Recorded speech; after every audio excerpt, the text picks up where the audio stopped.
সম্মানিত হাজিরিন, মুসল্লিয়ানে কেরাম, সম্মানিত উপস্থিতি, দিনী ভাই বোনেরা, শুরুতে আমি আমাকে সহ আপনাদেরকে জীবনের প্রত্যেকটি পর্যায়ে, প্রত্যেকটি ক্ষেত্রে আল্লাহ রাব্বুল আলামিনের তাকওয়া অবলম্বন করার উপদেশ দিচ্ছি। আল্লাহ তাআলা আমাদের সবাইকে ঘরে বাইরে প্রকাশ্যে সকল ক্ষেত্রে আল্লাহ রাব্বুল আলামিনের তাকওয়া অবলম্বন করার তৌফিক দান করুন। সম্মানিত হাজিরিন, আমরা অত্যন্ত গুরুত্বপূর্ণ ইসলামের একটি আদাব নিয়ে, একটা শিষ্টাচার নিয়ে আলোচনা করব। ইসলাম এমন একটি দিন, যে দিনের মধ্যে আল্লাহ রাব্বুল আলামিন মানুষের জীবন যাপনের ক্ষেত্রে যেই শিষ্টাচার এবং সৌন্দর্য মানুষ অনুসরণ করবে, সেগুলো আল্লাহ রাব্বুল আলামিন তার রাসূলের মাধ্যমে আমাদেরকে জানিয়ে গেছেন, যাতে করে আমরা জীবন যাপনের পর্যায়ে ইসলামে যে শিষ্টাচারগুলো আছে, আদব কায়দাগুলো আছে, সেগুলো উপলব্ধি করতে পারি এবং সেগুলোকে আমরা যথাযথভাবে রাসূলুল্লাহ সাল্লাল্লাহু আলাইহি ওয়াসাল্লাম দেখানো যে ইহাদি, দেখানো যে তরিকা রয়েছে, সেই তরিকা অনুযায়ী সেগুলো আদায় করতে পারি।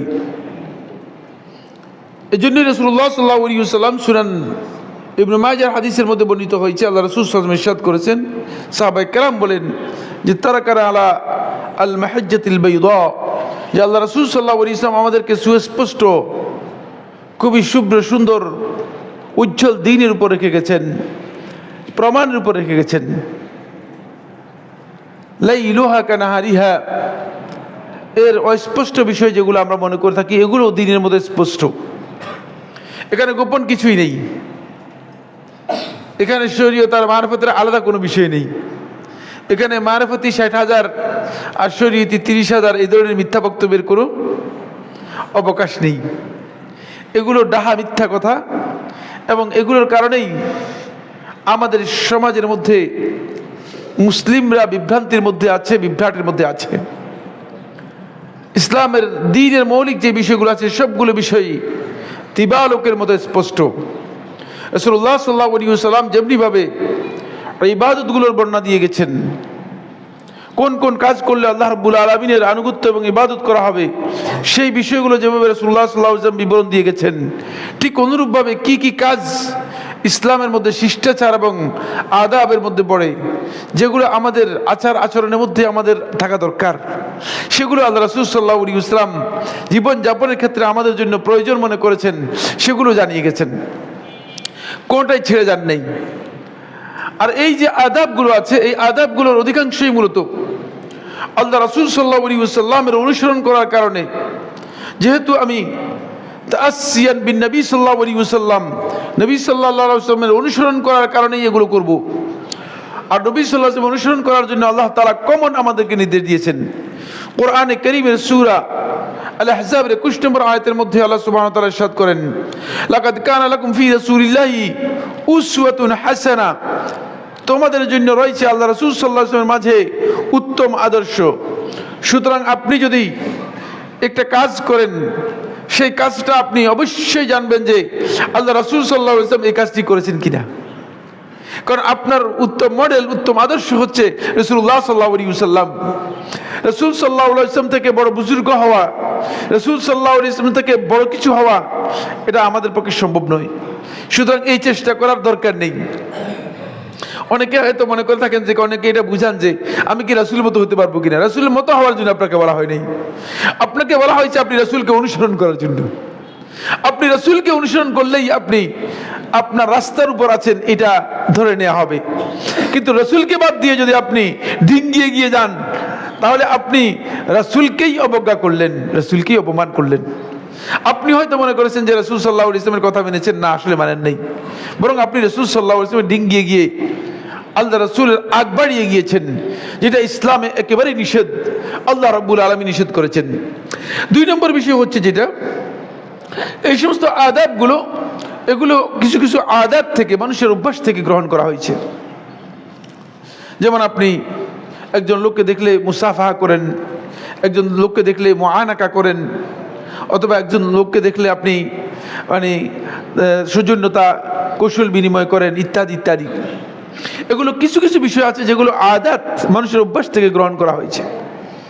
কিন্তু অভ্যাসগুলো যদি রাসূলুল্লাহ সাল্লাল্লাহু আলাইহি ওয়াসাল্লামের হাদী অনুযায়ী রাসূল সাল্লাল্লাহু আলাইহি ওয়াসাল্লাম দেখানো যে সুন্নাহ রয়েছে, এই সুন্নাহ অনুযায়ী কেউ পালন করে, তাহলে সেই ব্যক্তি ওই সুন্নাহ অনুযায়ী পালন করার কারণে এগুলো ইবাদতের যে সওয়াব রয়েছে সেই সওয়াবটুকু আপনি পাবেন, সেই সওয়াবটুকু পাবেন।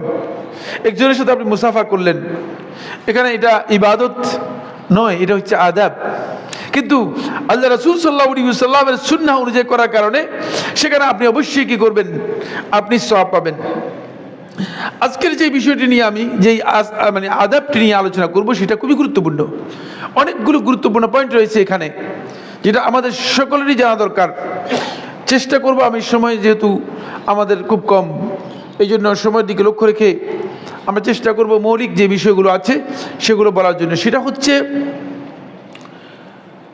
মুসাফাহা নিয়ে আমরা কথা বলবো।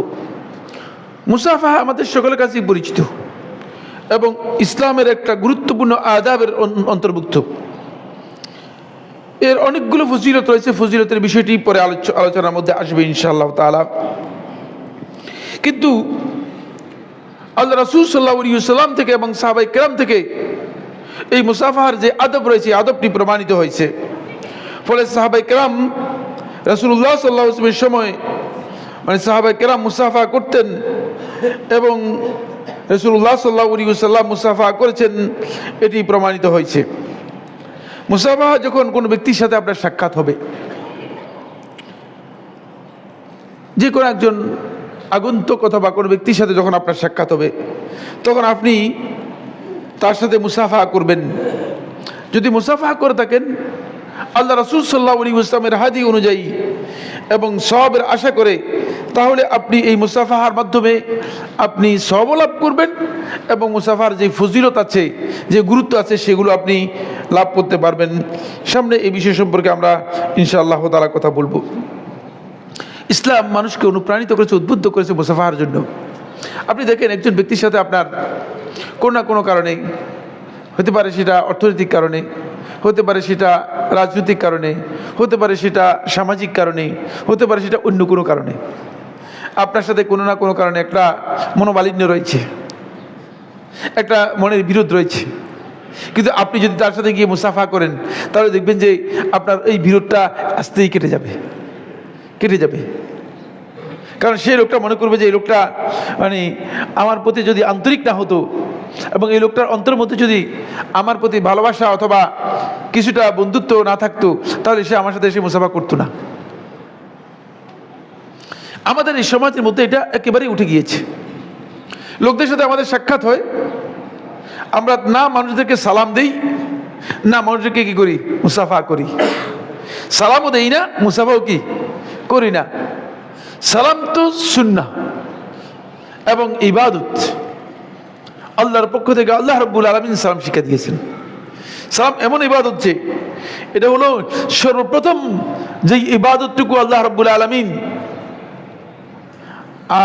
আবুল বশর, এই মানব জাতির পিতা আদম আলাইহিস সালাতু ওয়াস সালামকে আল্লাহ রাব্বুল আলামিন শিক্ষা দিয়েছেন, সেটা হচ্ছে সালাম।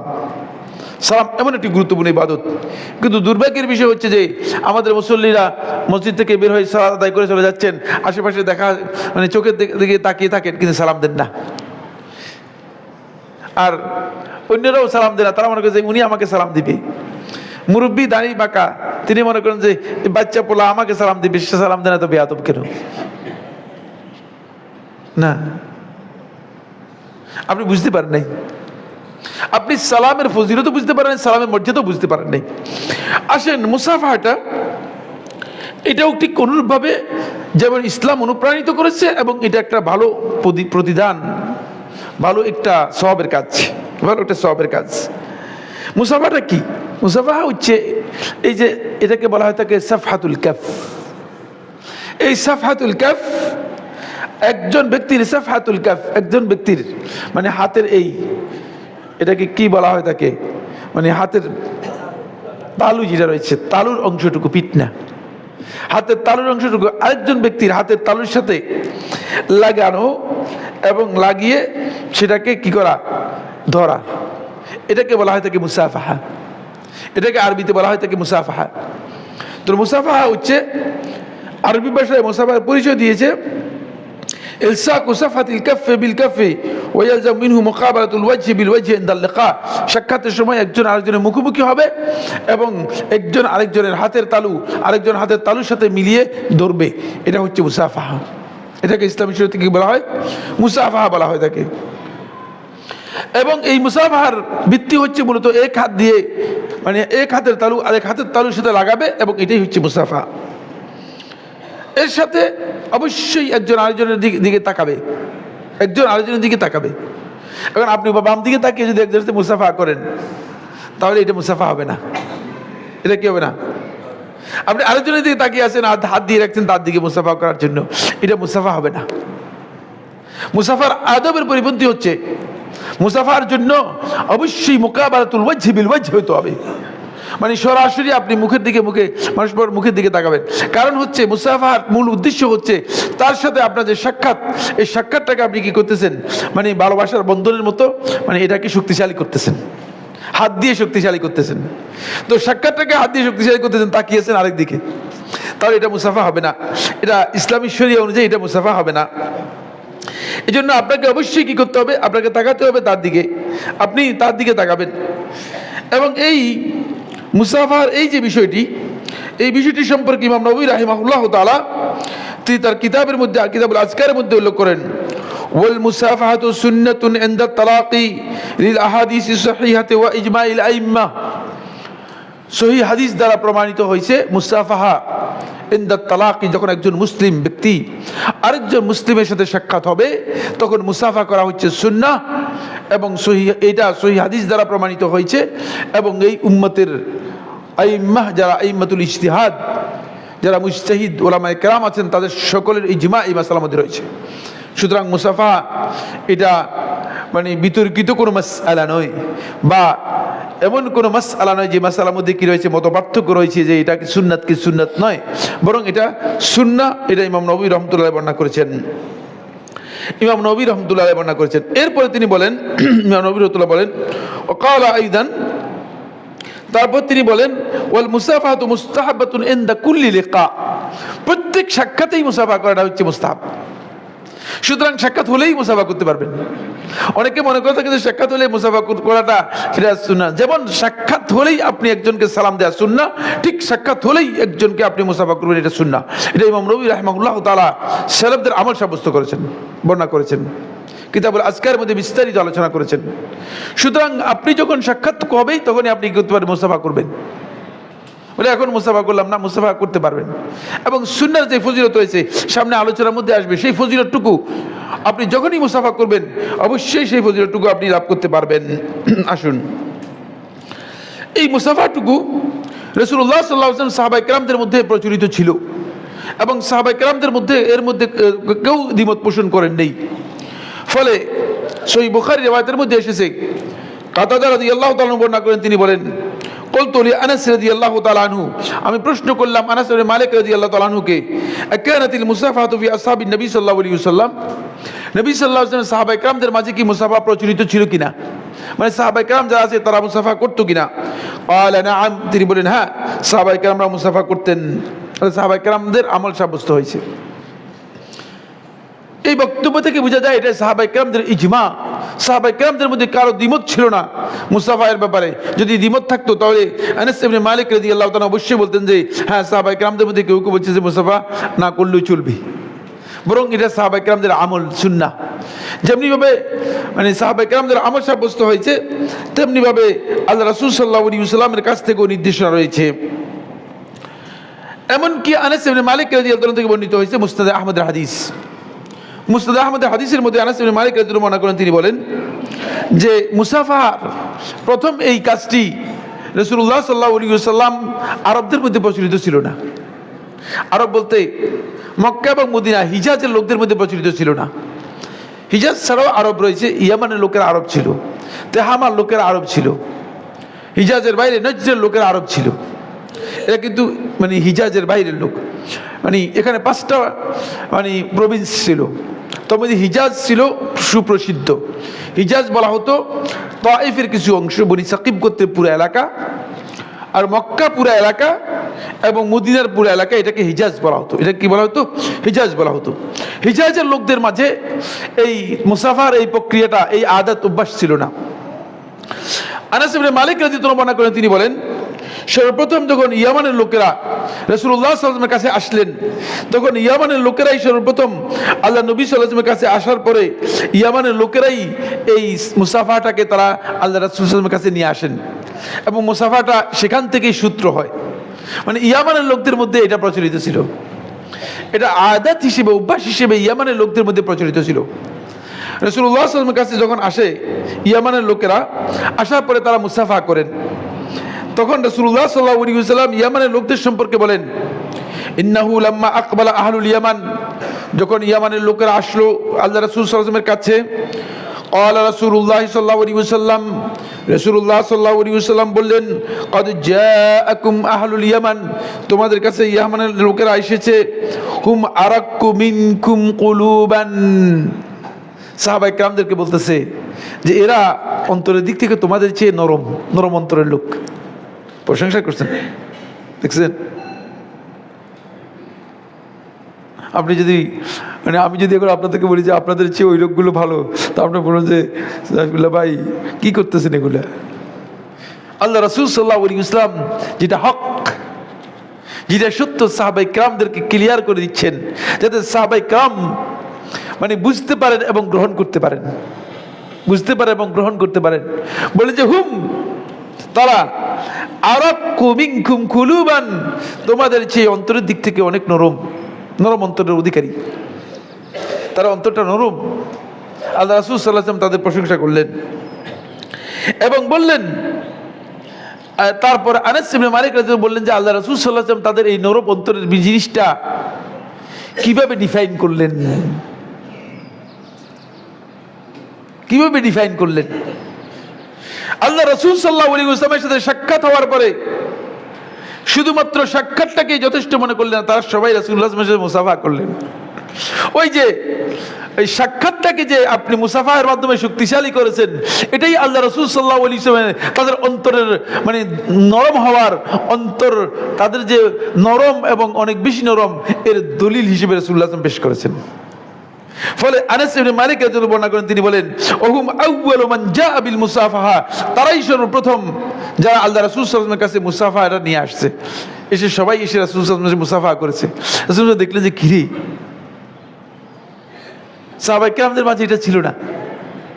রাসূল সাল্লাল্লাহু আলাইহি ওয়াসাল্লাম তখন তাদেরকে একটি ঘোষণা দিলেন। সুতরাং এই হাদিস এবং এই দুটি বক্তব্য থেকে ক্লিয়ার একটি বিষয় স্পষ্ট বোঝা যায়, সেটা হচ্ছে এই মুসাফাহা হচ্ছে এমন একটি বিষয়, এটি আপনার অন্তরের বিনম্রতা এবং কোমলতার একটা প্রমাণ, দলিল। আপনি কোন একজন ব্যক্তির প্রতি আপনার অন্তরটা কতটুকু কোমল সেটা আপনি দেখবেন, এটা দলিল। আপনি আপনার স্ত্রীর প্রতি আপনার অন্তরটা কেমন, আপনার সন্তানদের প্রতি আপনার অন্তরটা কেমন, আপনি তো জীবনে কোনোদিন মুসাফা করেনই নি, ঠিক না? সামনে এটা আলোচনার মধ্যে আসবে, সময় পাবো কিনা আমি জানি না, সময় হয়তো নাও হইতে পারে।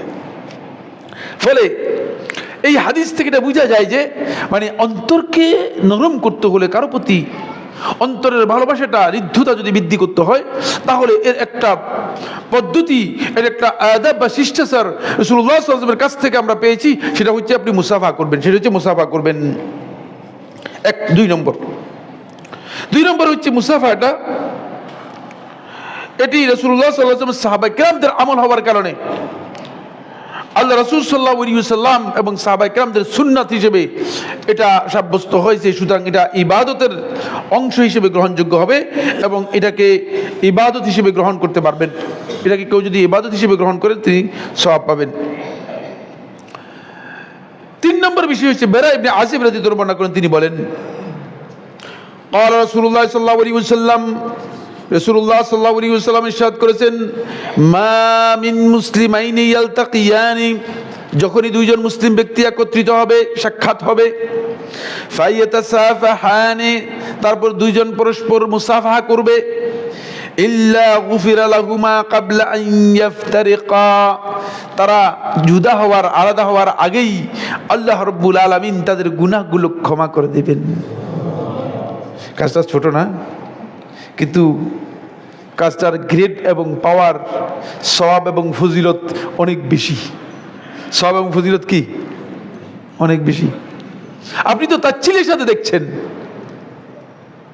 আপনি তাচ্ছিলের সাথে দেখছেন। দেখা হলে আপনি মুসাফা করেন না,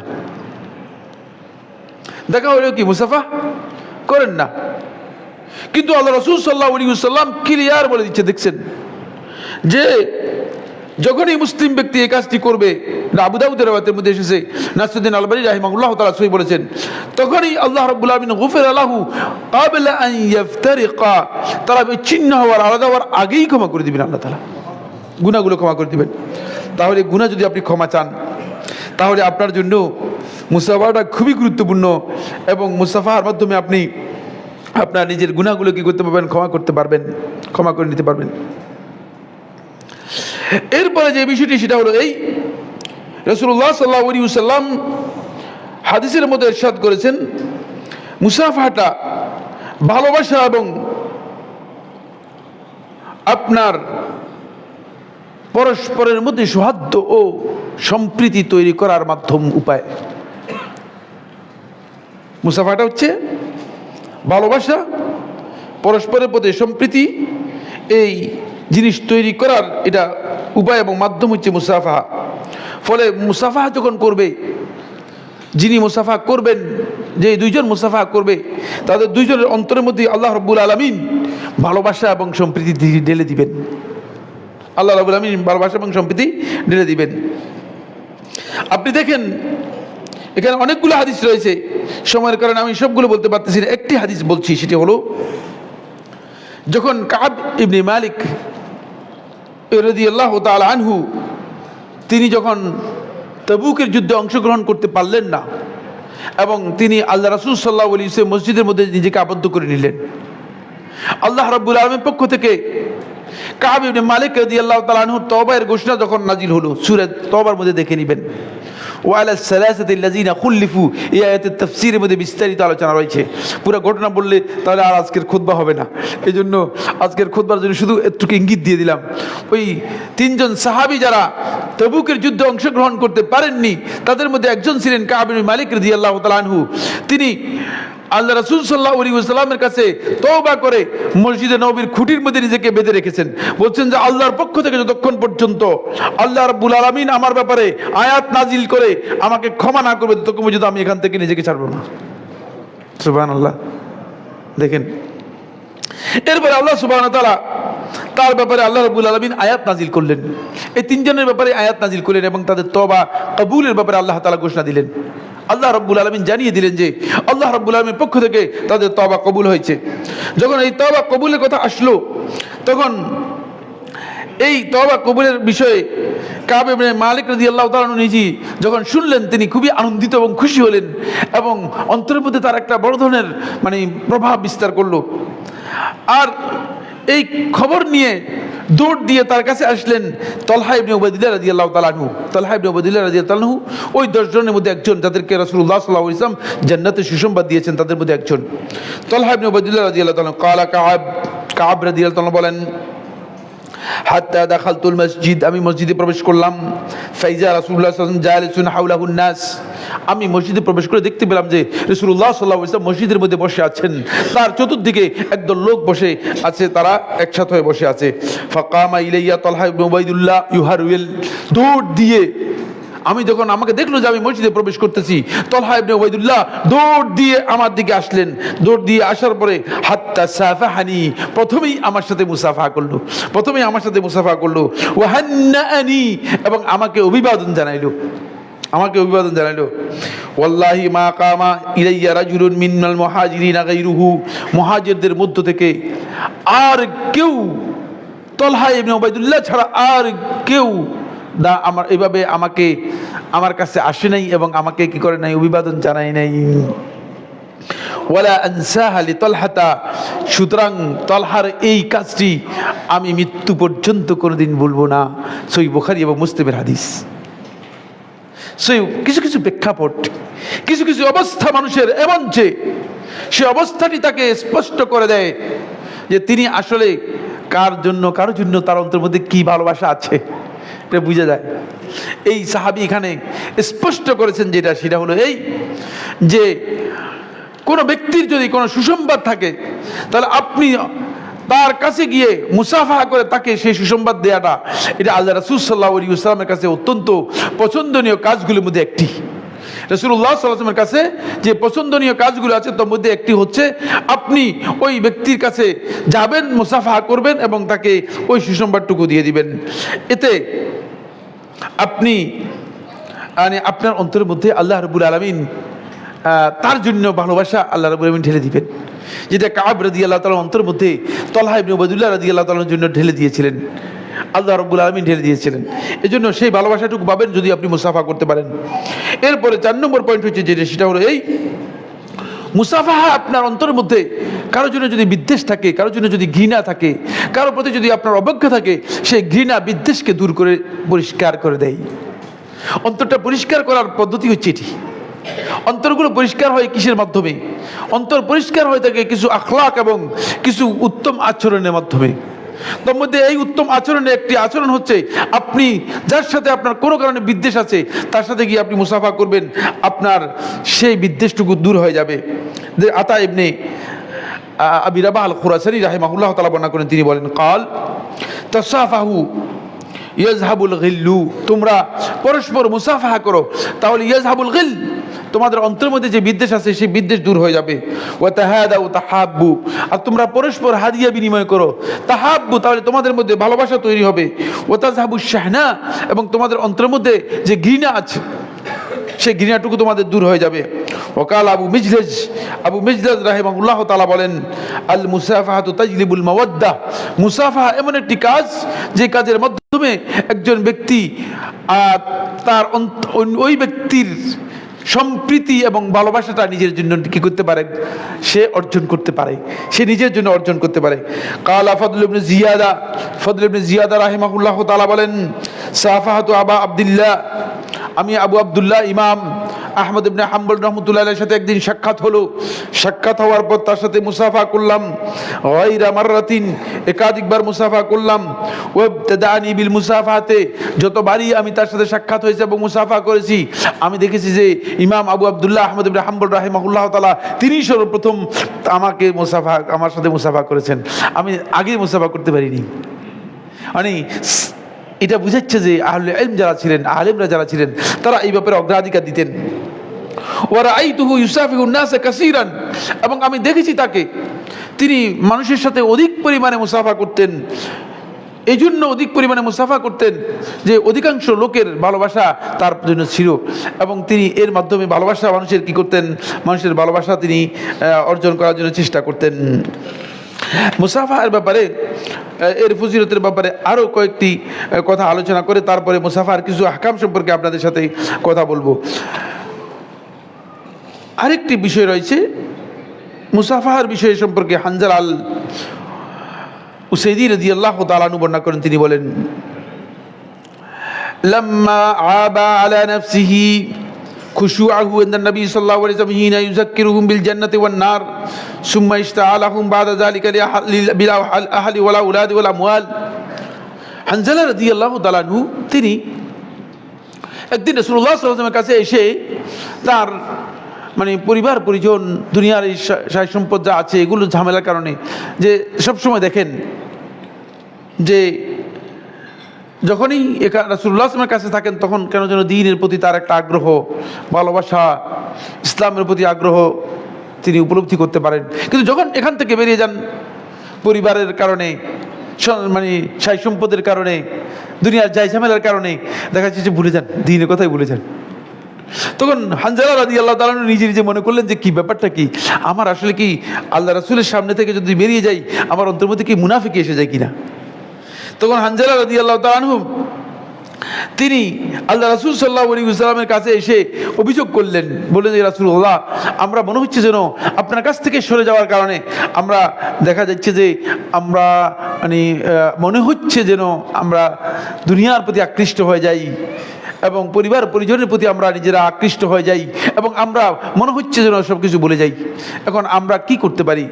তখন রাসূলুল্লাহ সাল্লাল্লাহু আলাইহি ওয়াসাল্লাম বললেন, তোমরা আমার কাছে যখন থাকো যেহেতু আমার কাছে থাকার কারণে, ওহীর সংস্পর্শে থাকার কারণে, ওহীর সাথে থাকার কারণে তোমরা এমন একটা অবস্থানে থাকো, যে অবস্থানে যদি তোমরা দুনিয়ার অন্য সময় থাকতে, তাহলে তোমাদের অবস্থা এমন হতো যে আল্লাহর পক্ষ থেকে ফেরেশতারা এসে তোমাদের সাথে মুসাফা করত। মানে মর্যাদার তোমরা এমন এক স্থানে পৌঁছে যেতে, ফেরেশতারা এসে তোমাদের সাথে কি করতো? মুসাফা করতো। ফেরেশতারা এসে মুসাফা করতো। ফেরেশতারা পর্যন্ত তোমাদের প্রতি আকৃষ্ট হয়ে তোমাদের সাথে মুসাফা করতো। যেহেতু মানে এই নিয়ম আল্লাহ তাআলা করেন নেই বান্দাদের জন্য, বান্দাদেরকে আল্লাহ রাব্বুল আলামিন কিছুক্ষণ ধীরের জন্য, কিছু সময় দুনিয়ার জন্য, এভাবে আল্লাহ রাব্বুল আলামিন কি করেছেন? ভাগ করে দিয়েছেন। সুতরাং এতে অস্থির হওয়ার কোনো কারণ নেই। এটা মুনাফিকের লক্ষণ নয়, বরং এটা তোমাদের মধ্যে যে ঈমান আছে সেই ঈমানের লক্ষণের চিঠি, সেই ঈমানের লক্ষণের চিঠি। ফলে এই মুসাফাহা রাসূলুল্লাহ সাল্লাল্লাহু আলাইহি ওয়াসাল্লাম সাক্ষাতের ক্ষেত্রে আল্লাহ নবী সাল্লাল্লাহু আলাইহি ওয়াসাল্লাম সবাইকে কি করেছেন? মুসাফার হুকুম দিয়েছেন। মুসাফার অন্যতম একটি হুকুম হচ্ছে, যিনি মুসাফা করবেন তিনি মুসাফার সময় অবশ্যই তার সাথে হাসি মুখে সাক্ষাৎ করবেন এবং হাসি মুখে মুসাফা করবেন, এবং নিজে মুসাফার সময় তিনি তার আনন্দ বা খুশির বিষয়টি কি করবেন? প্রকাশ করবেন। ইমাম আহমদ বিন হাম্বল রাহিমাহুল্লাহ তাআলা মুসনাদে বর্ণনা করেন, আন আবি যর রাদিয়াল্লাহু তাআলা আনহু, আবু যর রাদিয়াল্লাহু তাআলা তিনি বলেন, রাসূলুল্লাহ সাল্লাল্লাহু আলাইহি ওয়াসাল্লাম ইরশাদ করেছেন, ক্বাল নবী সাল্লাল্লাহু আলাইহি ওয়াসাল্লাম, লা তাহকারনা মিনাল মারুফি শাইআন, ভালো কাজ যতই ক্ষুদ্র হোক না কেন, খবরদার এটাকে তুচ্ছ তাচ্ছিল্য করো না, ছোট মনে করো না। ওলাউ আনতাল কাখাকা বিওয়াজহিন তালিক, যদিও তুমি তোমার ভাইয়ের সাথে সাক্ষাৎ করো বিওয়াজহিন তালিক, একেবারেই হাসি মুখে সাক্ষাৎ করো। রাওয়াহু মুসলিম, সহিহ মুসলিমের মধ্যে এসেছে। অন্য রাওয়ায়াতের মধ্যে এসেছে, ওলাউ আন তুকাল্লিমা আখাকা ওয়াজহাকা ইলাইহি মুনবাসিত, যখন তুমি তোমার ভাইয়ের সাথে কথা বলবে তখন সব সময় হাসি মুখে কথা বলার জন্য চেষ্টা করবে। এটা আমাদের অন্যতম গুরুত্বপূর্ণ দিক। তো মুসাফা এর ক্ষেত্রেও ঠিক একই বিধান, সেটা হচ্ছে এই, যখন আপনি মুসাফা করবেন তখন মুসাফা এর ক্ষেত্রে অবশ্যই আপনাকে কি করতে হবে? আপনি হাসি মুখে মুসাফা করবেন। মুসাফার অন্যতম আহকাম হচ্ছে, সুন্নাহ বা বিধান হচ্ছে মুসাফা করবেন হাসি মুখে। এরপর আরেকটি আহকাম হচ্ছে যেটা, সেটা হলো এই, মুসলিম ব্যক্তি লা ইয়াবদাউল কাফির বিহা, মুসাফা কাফের ব্যক্তিকে প্রথমে মুসলিম গিয়ে মুসাফা করবে না, যেমনিভাবে মুসলিম ব্যক্তি প্রথম কাফের ব্যক্তিকে সালাম দেবে না। এই মাসআলার মধ্যে আলেমদের ইখতিলাফ রয়েছে, কিন্তু বিশুদ্ধ বক্তব্য হচ্ছে মুসলিম কাফের ব্যক্তিকে প্রথমে সালাম দেবে না। যদি কাফের ব্যক্তি সালাম দেয় তাহলে মুসলিম সালামের কি দিবে? সালামের উত্তর দিবে, সালামের উত্তর দিবে। মুসলিম বলবে ওয়া আলাইকুম। আর মুসলিম ব্যক্তি যদি মুসলিম ব্যক্তিকে কাফের ব্যক্তি সালাম মুসাফা করে, তাহলে মুসলিম ব্যক্তি তার সাথে মুসাফা করবে। রাসূলুল্লাহ সাল্লাল্লাহু আলাইহি ওয়াসাল্লাম ইরশাদ করেন, লা তাবদাউল ইয়াহুদ ওয়ালান নাসারা বিসসালাম, তোমরা ইহুদি খ্রিস্টান যারা আছে, আহলে কিতাব যারা আছে, তাদেরকে সালাম দিয়ে শুরু করবে না। অর্থাৎ তোমরা প্রথমে নিজেদের পক্ষ থেকে আগ্রহী হয়ে তাদেরকে সালাম দিবে না। সহিহ মুসলিমের রাওয়ায়াতের মধ্যে এসেছে, লাকিন যদি ইনবাদা আল কাফিরু বিল মুসাফাহা, যদি কাফের তোমাকে মুসাফা করে, কাফের এসে আপনার সাথে মুসাফা করে, তাহলে আপনি কাফেরের সাথে মুসাফা করবেন এবং কাফেরের সাথে সালামের উত্তর দিবেন। তবে সেই উত্তরটুকু শুধুমাত্র ওয়া আলাইকুমের মাধ্যমে হবে, ওয়া আলাইকুমের মাধ্যমে হবে। কারণ আল্লাহ সুবহানাহু ওয়া তাআলা কোরআনে কারীমে সূরা নিসায়ের ৮৬ নম্বর আয়াতের মধ্যে আল্লাহ তাআলা বলেছেন, ওয়া ইযা হুয়িতুম বিতাহিয়াতিন ফাহাইয়ু বিআহসানা মিনহা আও রুদ্দুহা, যখন তোমাদেরকে কোনো ব্যক্তি অভিবাদন জানাবে, কোনো ব্যক্তি যখন তোমাদেরকে মানে সালাম দেবে, তাহলে উত্তমভাবে সেই সালামের জবাব দিবে, অথবা শুধু যতটুকু জবাব দেওয়া দরকার ততটুকু জবাব দিবে। সুতরাং সেক্ষেত্রে আপনি সালাম দিবেন। এক্ষেত্রে কোনো ব্যক্তির জন্য জায়েজ নেই, সে ব্যক্তি যে নিষেধ, এক নম্বর হচ্ছে কোনো অবস্থাতেই পুরুষ বেগানা নারীর সাথে মুসাফা করবে না। রাসূলুল্লাহ সাল্লাল্লাহু আলাইহি ওয়াসাল্লাম বেগানা নারীদের সাথে আল্লাহ রাসূল সাল্লাল্লাহু আলাইহি ওয়াসাল্লাম মুসাফাহা করতেন না। সুতরাং এমনকি রাসূলুল্লাহ সাল্লাল্লাহু আলাইহি ওয়াসাল্লাম নারীদের বায়াত গ্রহণ করেছেন, কিন্তু রাসূলুল্লাহ সাল্লাল্লাহু আলাইহি ওয়াসাল্লাম নারীদের কাছ থেকে কখনো কি করতেন না? হাতে বায়াত গ্রহণ করতেন না। রাসূলুল্লাহ হাতে বায়াত গ্রহণ করতেন না। ফলে আল্লাহ রাসূল সাল্লাল্লাহু আলাইহি ওয়াসাল্লাম নারীদের বায়াত নারীদের হাতে কি করতেন না? মুসাফা করতেন না। কিন্তু আপনার বেগানা নারী ছাড়া যদি আপনার মাহারেম হয়ে থাকে, যাদের সাথে বিবাহ বন্ধন হারাম, যারা আপনার আত্মীয়, সেটা আপনার স্ত্রী হতে পারে, আপনার মা হতে পারে, আপনার বোন হতে পারে, আপনার খালা হতে পারে, তাহলে তাদের সাথে আপনি মুসাফা করতে পারবেন। তাদের সাথে আপনি কী করতে পারবেন? মুসাফা করতে পারবেন, এবং তাদের সাথে মুসাফা করতে কোনো ধরনের নিষেধ নেই।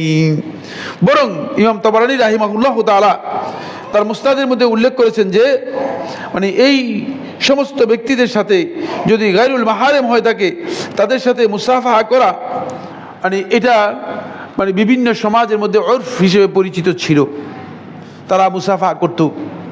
আল্লাহ রাসূল সাল্লাল্লাহু আলাইহি ওয়াসাল্লামের সময়ও পরিচিত ছিল। সুতরাং সেক্ষেত্রে আপনি মুসাফা করতে পারেন, কিন্তু বেগানা নারীদের সাথে মুসাফা করতে পারবেন না। মুসাফার সময় নিষিদ্ধ আরেকটি কাজ হচ্ছে আল ইনহিনা। এটা আমাদের সমাজের মধ্যে আছে। সেটা হলো এই, অনেককে দেখা যায় যে মুসাফা করার সময় তারা একেবারেই ঝুঁকে নুয়ে, এটা একটা অভ্যাসে পরিণত হয়েছে, এটা নিষিদ্ধ। মুসাফা করার সময় মাথা নত করা অথবা নিজে রুকু করা অথবা নিজেকে মানে নুয়ে যাওয়া, এটি একেবারেই নিষিদ্ধ, জায়েজ নেই। কারণ এই যে নুয়ে যাওয়াটা, এই যে রুকু করাটা, এটা ইবাদত এবং একমাত্র আল্লাহর জন্য, কারোর জন্য বৈধ নয়, আর কারোর জন্য বৈধ নয়। সুতরাং রুকু এবং সিজদা আল্লাহ রাব্বুল আলামিন ছাড়া আর কারোর জন্য আপনি করতে পারবেন না, আল্লাহ রাব্বুল আলামিন ছাড়া আর কারোর জন্য করতে পারবেন না। সুতরাং মুসাফায়ের সময় যদি আপনি রুকু অথবা সিজদার এই অবস্থায় চলে যান, তাহলে আপনার এই কাজটুকু সঠিক হবে না এবং এটা গ্রহণযোগ্য হবে না। এরপরে যে বিষয়টি আমি আলোচনা করব সেটা হচ্ছে এই, মুসাফায়ের মধ্যে অনেকে দেখা যায় যে আমাদের সমাজে দুই হাতে মুসাফা করেন এবং এই কথা বলে থাকেন যে এক হাতে মুসাফা করলে তাহলে সুন্নাত আদায় হবে না। প্রথম কথা হচ্ছে এক হাতেই মুসাফা হচ্ছে সুন্নাহ। দুই হাতে মুসাফা করার ব্যাপারে রাসূলুল্লাহ সাল্লাল্লাহু আলাইহি ওয়াসাল্লামের দিক নির্দেশনা অথবা সালফে সালেহিন অথবা সাহাবায়ে কেরামদের আমল প্রমাণিত হয়নি। তবে কেউ যদি দুই হাতে মুসাফা করেন, কেউ যদি দুই হাতে মুসাফা করেন, তাহলে তার এই মুসাফাটুকু বৈধ, সুন্নাহ নয়, বেদাতও নয়, সুন্নাহও নয়, বেদাতও নয়, তবে বৈধ, জায়েজ। তাকে তিরস্কার, নিন্দা করা উচিত নয়। আমরা অনেকে দেখা যাচ্ছে যে ভাই ঠিক করতেছেন না আপনি, তার এই কাজটি যেহেতু আদাতের সাথে জড়িত, যদি কেউ দুই হাতে আপনার মুসাফা করে সে করতে পারে। এই বিষয়ে ইমাম বুখারী রাহিমাহুল্লাহ তাআলা তার সহিতে একটা অধ্যায় কি করেছেন, রচনা করেছেন, যে অধ্যায়ের মূল কথা হচ্ছে বাবুল আখয বিল ইয়াদাইনি, যে মুসাফাহার সময় দুই হাত দিয়ে কি করা, ধরা। তো দুই হাত দিয়ে ধরতে হলে তাহলে মুসাফাটা তখন কি এক হাতে হবে না দুই হাতে হবে? তখন দুই হাতেই হবে। এটা নিয়ে অনেক লম্বা ব্যাখ্যা রয়েছে, ব্যাখ্যা যাচ্ছি না। তবে ইমাম বুখারী রাহিমাহুল্লাহ তাআলা এর সাথে হাম্মাদ ইবনে যায়েদ রাহিমাহুল্লাহ তাআলার ঘটনা উল্লেখ করে দিয়েছেন। ওয়াসাফাহা হাম্মাদ ইবনে যায়েদ ইবনে আল মুবারাক বিয়াদাইহি, ক্লিয়ার করেছেন ইমাম বুখারী রাহমাতুল্লাহ আলাইহি। তিনি বলেন হাম্মাদ ইবনে যায়েদ রাহমাতুল্লাহ আলাইহি আব্দুল্লাহ ইবনে মুবারক রাহিমাহুল্লাহর সাথে সাক্ষাৎ হয়েছে এবং দুই হাতেই মুসাফা করেছেন। এখান থেকে বোঝা যায় ইমাম বুখারী রাহমাতুল্লাহ আলাইহি মানে দুই হাতে মুসাফা করাটাকে বৈধ মনে করতেন, এবং যদিও সুন্নত না হয়, এটা মুনকার নয়, নিষিদ্ধ বা তিরস্কার বা নিন্দা করার বিষয় নয়, নিন্দা করার বিষয় নয়। যেহেতু ইমাম বুখারী রাহমাতুল্লাহ তার অধ্যায়ের মধ্যেই হাম্মাদ ইবনে যায়েদ রাহিমাহুল্লাহ তাআলা থেকে এটা বর্ণনা করেছেন। অফি হাদিস ইবনে মাসউদ রাদিয়াল্লাহু তাআলা আনহু, আর আব্দুল্লাহ ইবনে মাসউদ রাদিয়াল্লাহু আনহু হাদিস থেকেও এটা বোঝা যায়। এই হাদিসটা ইমাম বুখারী রাহমাতুল্লাহ তার সহিতে বর্ণনা করেছেন। আব্দুল্লাহ ইবনে মাসউদ থেকে বর্ণিত হাদিসের মধ্যে এটা বোঝা যায় যে আব্দুল্লাহ ইবনে মাসউদ রাদিয়াল্লাহু তাআলা আনহু কি করেছেন, তিনি বলেন আল্লামানি রাসূলুল্লাহ সাল্লাল্লাহু আলাইহি ওয়াসাল্লাম আত-তাশাহুদ, রাসূলুল্লাহ সাল্লাল্লাহু আলাইহি ওয়াসাল্লাম আমাকে তাশাহুদের শিক্ষা দিয়েছেন। তাশাহুদ যেটা আমরা সালাতের মধ্যে পড়ি, এটা শিক্ষা দিয়েছেন। ওয়া কাফফি বাইনা কাফফাইহি, এই অবস্থায় যে আমার হাত আল্লাহ রাসূল সাল্লাল্লাহু আলাইহি ওয়াসাল্লামের দুই হাতের মাঝখানে ছিল, অর্থাৎ রাসূলুল্লাহ সাল্লাল্লাহু আলাইহি ওয়াসাল্লাম দুই হাত ধরেই তারপরে আমাকে কি করেছেন, এটা শিক্ষা দিয়েছেন। আই আখিযুন বিকাফফি ইবনে মাসউদ বিকাফফাইহি কিলতাইহিমা, রাসূলুল্লাহ সাল্লাল্লাহু আলাইহি ওয়াসাল্লাম তার দুই হাত মুবারক দিয়ে, দুই হাত শরীফ দিয়ে রাসূলুল্লাহ সাল্লাল্লাহু আলাইহি ওয়াসাল্লাম আব্দুল্লাহ ইবনে মাসউদ রাদিয়াল্লাহু তাআলার হাতকে ধরেছেন। এখান থেকে বোঝা যায় যদি কেউ দুই হাতে মুসাফা করে থাকেন তাহলে এই মুসাফাটা জায়েজ। তবে আমাদের সমাজের মধ্যে এ নিয়ে বাড়াবাড়ি রয়েছে, এ নিয়ে কি আছে, বাড়াবাড়ি রয়েছে। কেউ কেউ দেখা যায় যে এক হাতে মুসাফা করতে বলে না, মুসাফা করবো না, সুন্নত, সুন্নত নয়, তিনি জাহিল। তিনি কে? তিনি জাহেল, কারণ তিনি জানেন না যে মুসাফা সুন্নত হচ্ছে মূলত এই খাতে হওয়া, মানে দুই হাতেই মুসাফা করতে হবে। এই বক্তব্য সুন্নাহ দ্বারা সাব্যস্ত হয়নি, এই বক্তব্য সুন্নাহ দ্বারা সাব্যস্ত হয়নি এবং সাহাবীদের আমল দ্বারা প্রমাণিত হয়নি। কিন্তু দুই হাতে যদি কেউ মুসাফা করেন তাকে নিন্দা করা যাবে না, তাকে তিরস্কার করা যাবে না, এবং তার এই কাজ বেদাত অথবা সুন্নাহ পরিপন্থী, খেলাফুস সুন্নাহ, এই ফতোয়া দেওয়ার জায়েজ নেই, এই ফতোয়া দেওয়ার কি নেই, জায়েজ নেই। আল্লাহ রাব্বুল আলামিন আমাদের সবাইকে মুসাফার এই কাজটি করার নিয়মিত যাতে আমরা অভ্যাস করতে পারি সেই তৌফিক দান করুন, এবং আমরা যখনই লোকদের সাথে সাক্ষাৎ হবে তখন যেন মুসাফা করতে পারি, অন্তপক্ষে গুনাহগুলো তো আপনার কি হয়ে যাবে, মাফ হয়ে যাবে। অনেকগুলো ফজিলতের কথা আমরা আলোচনা করেছি, এছাড়া আরো অনেক লম্বা আলোচনা রয়ে গিয়েছে, অনেক বিশাল আলোচনা রয়ে গিয়েছে, কিন্তু এতটুকু আমরা বলতে পারি যে আল্লাহ রাসূল সাল্লাল্লাহু আলাইহি ওয়াসাল্লাম আমাদেরকে যে বিষয়ে হেদায়েত দিয়ে গেছেন সেই বিষয়গুলো মূলত যদি আমরা সত্যিকারভাবে অনুসরণ করে থাকি তাহলে আমাদের দুনিয়াতেও আল্লাহ তাআলা বরকত দান করবেন, আখিরাতেও আল্লাহ রাব্বুল আলামিন আমাদেরকে বরকত দান করবেন। আকুলু কাউলি হাযা লি ওয়া লাকুম ফাস্তাগফিরুল্লাহ লি ওয়া লাকুম ফাস্তাগফিরু ইন্নাহু হুয়াল গফুরুর রহিম। আলহামদুলিল্লাহ আলহামদুলিল্লাহ আলা ইহসানিহি ওয়া শুকরু লাহু আলা তাওফীকিহি ওয়া ইমতিনানিহি ওয়া আশহাদু আল্লা ইলাহা ইল্লাল্লাহ ওয়াহদাহু লা শারীকা লাহু তা'যীমান লিশানিহি ওয়া আশহাদু আন্না মুহাম্মাদান আবদুল্লাহ ওয়া রাসূলুহু আদ-দাঈ ইলা রিদওয়ানিহি ওয়া আলা আলিহি ওয়া আসহাবিহি ওয়া ইখওয়ানিহি ইবাদাল্লাহ রাহিমাকুমুল্লাহ ইন্নাল্লাহা মা'আকুম বিআমরিন কারীম আলা ওয়া হুস সালাতু ওয়া সালামু আলা নাবিয়িল কারীম ফাকালা ফি মুহকামিত তানজিল ইন্নাল্লাহা ওয়া মালাইকাতাহু ইউসাল্লুনা আলান নাবী ইয়া আইয়ুহাল্লাযীনা আমানু সাল্লু আলাইহি ওয়া সাল্লিমু তাসলিমা আল্লাহুম্মা সাল্লি আলা মুহাম্মাদ ওয়া আলা আলি মুহাম্মাদ কামা সাল্লাইতা আলা ইব্রাহিম ওয়া আলা আলি ইব্রাহিম ফিল আলামিন ইন্নাকা হামিদুম মাজিদ ওয়া বারিক আল্লাহুম্মা আলা মুহাম্মাদ ওয়া আলা আলি মুহাম্মাদ কামা বারাকতা আলা ইব্রাহিম ওয়া আলা আলি ইব্রাহিম ফিল আলামিন ইন্নাকা হামিদুম মাজিদ ওয়ারদাল্লাহু আনিল খুলাফার রাশিদিন আলাইহিমাতিল মাহদিয়িন আবি বকর ওমর ওসমান ওয়া আলী ওয়া আনসারি আসহাবি মুহাম্মাদিন সাল্লাল্লাহু আলাইহি ওয়াসাল্লাম আজমাইন আল্লাহুম্মা আইজিল ইসলাম ওয়াল মুসলিমিন আল্লাহুম্মা আনসুর ইবাদাকাল মুওয়াহিদিন ফি কুল্লি মাকান আল্লাহুম্মা আনসুর ইবাদাকাল মুওয়াহিদিন ফি কুল্লি মাকান। রব্বুল আলামিন, আপনি পৃথিবীর যত্রতত্র মুসলিমরা যেভাবে নির্যাতিত হচ্ছে আপনি মেহেরবানি করে তাদেরকে সাহায্য করুন। রব্বুল আলামিন, আমাদের এই বাংলাদেশ বলা হয় তাকে 90 থেকে 92% মুসলিমের বাংলাদেশ। আমরা নিজেদেরকে মুসলিম পরিচয় দিই, যদিও ইসলাম আমাদের সাথে নেই, যদিও আমরা ইসলামের সাথে তেমন সম্পর্ক রাখি না, কিন্তু আমরা তো মুসলিম পরিচয় দিচ্ছি। আল্লাহ, আমরা তো আপনাকে স্বীকার করি, আমরা মুহাম্মদ সাল্লাল্লাহু আলাইহি ওয়াসাল্লামকে আপনার পক্ষ থেকে প্রেরিত রাসূল স্বীকার করি। রব্বুল আলামিন, মেহেরবানি করে আমাদের দেশের বিরুদ্ধে যত প্রকার ষড়যন্ত্র হচ্ছে, এদেশের বিরুদ্ধে যত প্রকার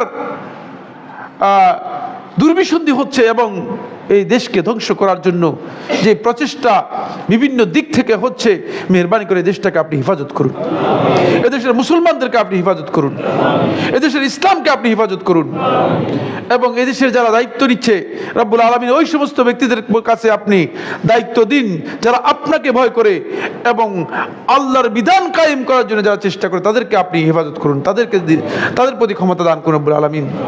রব্বুল আলামিন আমাদের সবাইকে অভাব অনটন, দুঃখ কষ্ট, বিপদ আপদ, বালা মুসিবত, অসুস্থতা ইত্যাদি থেকে মুক্ত করুন। আমাদের সবাইকে দ্বীনের উপর ইস্তেকামত দান করুন, আমাদের সবাইকে দ্বীনের জ্ঞান দান করুন। আমাদের মধ্য থেকে যারা চলে গিয়েছেন, বিদায় নিয়ে গেছেন, মারা গিয়েছেন, মেহেরবানি করে তাদের কবরের মধ্যে আপনি রহমত নাজিল করুন। রব্বুল আলামিন, যারা অসুস্থ হয়ে কাতরাচ্ছেন, অসুস্থ হয়ে হসপিটালের বেডে কষ্ট পাচ্ছেন, মুসলিম সমস্ত নর নারী যারা ঈমানের উপর অসুস্থতার মধ্যে আছেন, তাদেরকে সুস্থ করে দিন। আমাদের সবাইকে রব্বুল আলামিন মেহেরবানি করে সুস্থ করে দিন। ইবাদাল্লাহ রাহিমাকুমুল্লাহ, ইন্নাল্লাহা ইয়া'মুরু বিল আদলি ওয়াল ইহসান ওয়া ইতাইজিল কুরবা ওয়া ইয়ানহা আনিল ফাহশাই ওয়াল মুনকারি ওয়াল বাগি ইয়া'iযুকুম লাআল্লাকুম তাযাক্কারুন ফাযকুরুল আযীমাল জালিল ইয়াযকুরুকুম ওয়াশকুরুহু আলা আলাইহি ওয়া নি'আমিহি ইয়াজিদকুম ওয়া লাযিকরুল্লাহি আকবার ওয়াল্লাহু ইয়া'লামু মা তাসনাউন।